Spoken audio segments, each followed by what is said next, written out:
Breakfast के लिए बहुत ही ज्यादा हेल्दी और टेस्टी रेसिपी बनाना बताती हूँ कैसे बनाई जाती है। इसे हम सूजी और वेजिटेबल के साथ बनाएंगे, उसकी वजह से ये और भी ज्यादा हेल्दी हो जाएगी और सभी को बहुत ज्यादा पसंद भी आएगी। चलिए बनाना शुरू करते हैं। रेसिपी बनाने के लिए ये हमने 2 कप सूजी लिए। सूजी आप कोई भी इस्तेमाल कर सकते हैं, महीन या मोटी। ये हमने मिक्सिंग बाउल लिया है। अब हम सूजी को इसके अंदर डाल देते हैं। हमने ये 2 कप सूजी लिए तो हम इसके अंदर 1 कप दही डालेंगे, आधी टीस्पून नमक आप अपने टेस्ट के अनुसार थोड़ा सा कम या ज्यादा भी कर सकते हैं। अब हम सभी चीजों को अच्छे से मिक्स कर लेते हैं।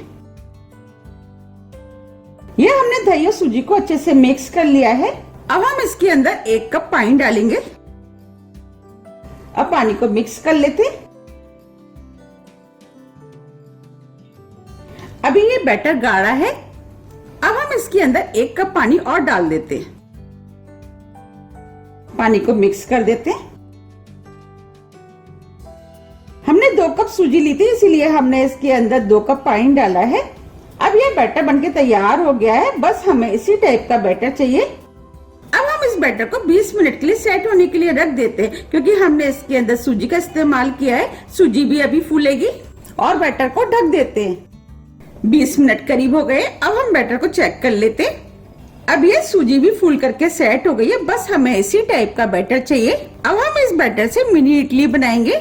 इडली बनाने के लिए अगर आपके पास इस टाइप का मिनी स्टैंड है तो आप इसका इस्तेमाल कर सकते हैं, अगर नहीं है तो कोई बात नहीं, हम इसकी भी जुगाड़ करेंगे। ये हमने बड़ी इडली बनाने वाले मोल्ड लिए हैं। ये तो सभी के घरों में होते हैं। हम इसी में मिनी इडली बनाएंगे। अब हम इसके अंदर ऑयल लगा लेते हैं, जिससे कि इडलियां आसानी से निकल जाएंगी।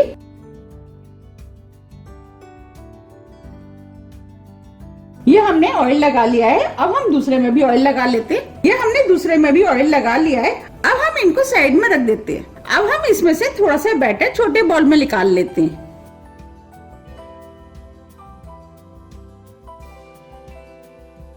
ये हमने आधे से भी कम बैटर इसमें निकाल लिया है। ये हमने इनो का पैकेट लिया है। अब हम इसके अंदर आधे से थोड़ा सा कम इनो इसके अंदर डाल देते हैं। अगर आपके पास इनो नहीं है तो आप इसकी जगह 1/4 टीस्पून बेकिंग सोडे का भी इस्तेमाल कर सकते हैं। अब हम इनो को इसके अंदर डाल देते हैं। ये हमने आधे पैकेट से थोड़ा सा ज्यादा इनो बचा लिया है। इनो को इस बैटर में मिक्स कर देते हैं। हमें बैटर को हल्के हाथ से मिक्स करना है। आप देख पा रहे बैटर फूल गया है। अब हम इसके अंदर 1 छोटी चम्मच बैटर को इडली स्टैंड में डालेंगे। इस तरीके से हम सभी में बैटर डालेंगे। अगर आपके पास छोटी कटोरी है तो आप इस इडली को छोटी कटोरी में भी बना सकते हैं।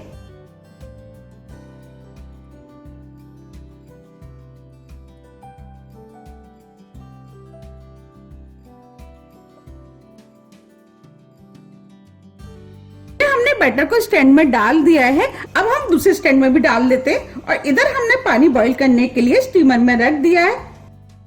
हमें ये काम जल्दी में करना है।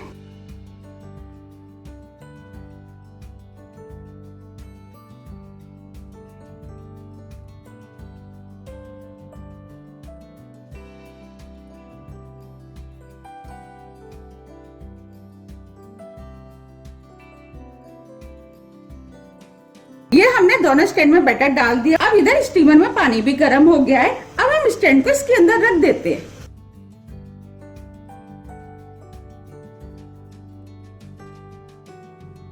अब हम इडलियों को ढक देते हैं और 10 मिनट के लिए मीडियम फ्लेम पे स्टीम होने देते हैं। 10 मिनट करीब हो गए हैं।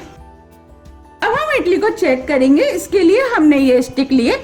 स्टिक को हम इडली के अंदर डालेंगे। देखिए स्टिक एकदम क्लीन है, इसका मतलब ये स्टीम हो गई है। तो हम गैस को ऑफ कर देते हैं, स्टैंड को बाहर निकाल लेते हैं। ये हमने इडली स्टैंड को बाहर निकाल लिया है। अभी इडलियां काफी गर्म है। अब हम इनको थोड़ा सा ठंडा होने देते हैं। अब ये इडलियां ठंडी हो गई है। अब हम इनको निकाल लेते हैं। हमें इस तरीके से स्पून से निकालना है।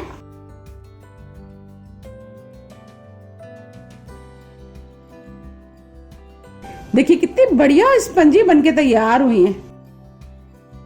अब मैं आपको तोड़ के भी दिखा देती हूँ। देखिए देखिए कितनी फूली फूली और जालीदार बनके तैयार हुई हैं। इस तरीके से हम सभी इडलियां निकाल लेंगे।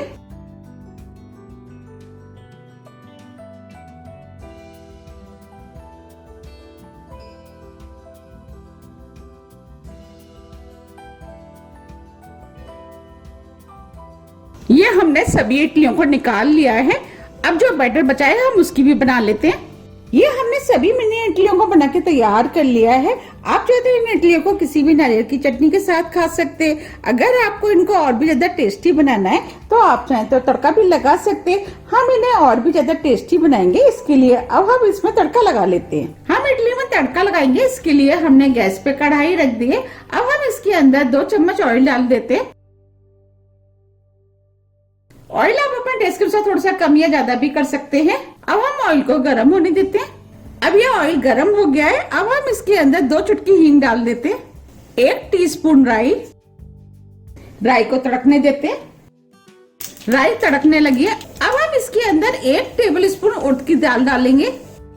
यह हमने आधा इंच अदरक का टुकड़ा लिया है, जिसे छोटे पीस में काट लिया, वो भी डाल देते हैं। थोड़े से करी पत्ते, इससे फ्लेवर अच्छा आएगा। फ्लेम को हमने स्लो कर दिया है। अब हम इसमें 2 से 3 हरी मिर्च डालेंगे। मिर्च आप अपनी टेस्ट के अनुसार थोड़ी सी कम या ज्यादा भी कर सकते हैं। अब हम सभी चीजों को हल्का सा भून लेते हैं। अब ये सभी चीजें हल्की सी भून गई हैं।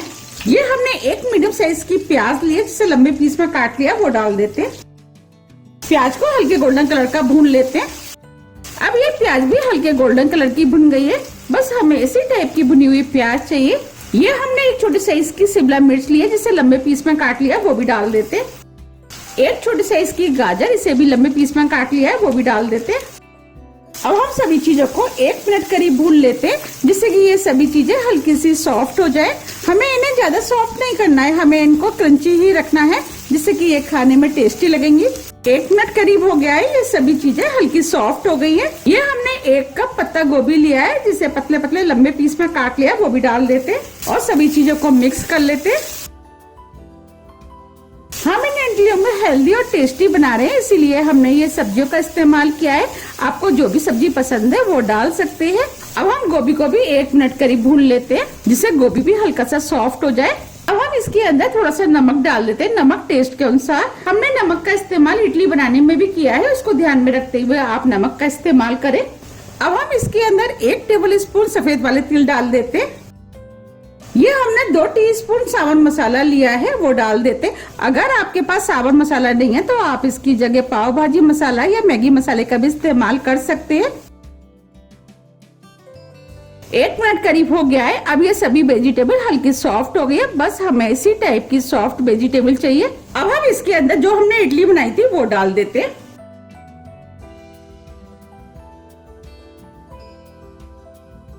अब इडली को मसाले के अंदर अच्छे से मिक्स कर लेते हैं। आप देख पा रहे हैं इडली देखने में कितनी सुंदर लग रही हैं और ये खाने में भी बहुत ज्यादा टेस्टी लगती हैं। आप भी इनको एक बार जरूर बनाइएगा, आपको भी ये बहुत ज्यादा पसंद आएंगी। अब मैं आपको पास से भी दिखा देती हूँ। आप इन्हें ब्रेकफास्ट, लंच, डिनर कभी भी बना करके खा सकते हैं। अगर आप तीखा खाना चाहते हैं तो आप इसके अंदर लाल मिर्च पाउडर का भी इस्तेमाल कर सकते हैं। अब हम इसके अंदर थोड़ा सा हरा धनिया डाल देते हैं। धनिया को मिक्स कर देते हैं। अब ये इडलियां बनके तैयार हो गई है। अब मैं आपको दिखा भी देती हूँ। देखिए देखने में कितनी सुंदर लग रही है और ये खाने में भी बहुत ही ज्यादा टेस्टी लगती है। अब हम फ्लेम को ऑफ कर देते हैं, इडलियों को सर्व कर लेते हैं। आप देख पा रहे हैं कितनी बढ़िया फ्राई इडली बनके तैयार हुई है। देखते ही हो रही है ना खाने की इच्छा। आप भी इनको बनाइए, खाइए, फिर मुझे कमेंट्स करके जरूर बताइए कि आपको ये इडलियां कैसी लगी। मुझे उम्मीद है कि ये इडलियां आपको बहुत ज्यादा पसंद आएंगी। आप मुझे कमेंट्स करके ये भी बताइए कि आप इनको कब बना रहे हैं। अगर आपको मेरी रेसिपी पसंद आती है तो आप ज्यादा से ज्यादा फ्रेंड और फैमिली के साथ शेयर कीजिए और मुझे कमेंट्स करके बताइए कि आपको ये रेसिपी कैसी लगी। मैंने आपको जिस तरीके से बनाना बताया है, अगर आप उस तरीके से बनाएंगे तो आपकी भी बिल्कुल ऐसी ही बनके तैयार होगी और सभी को बहुत ज्यादा पसंद भी आएगी।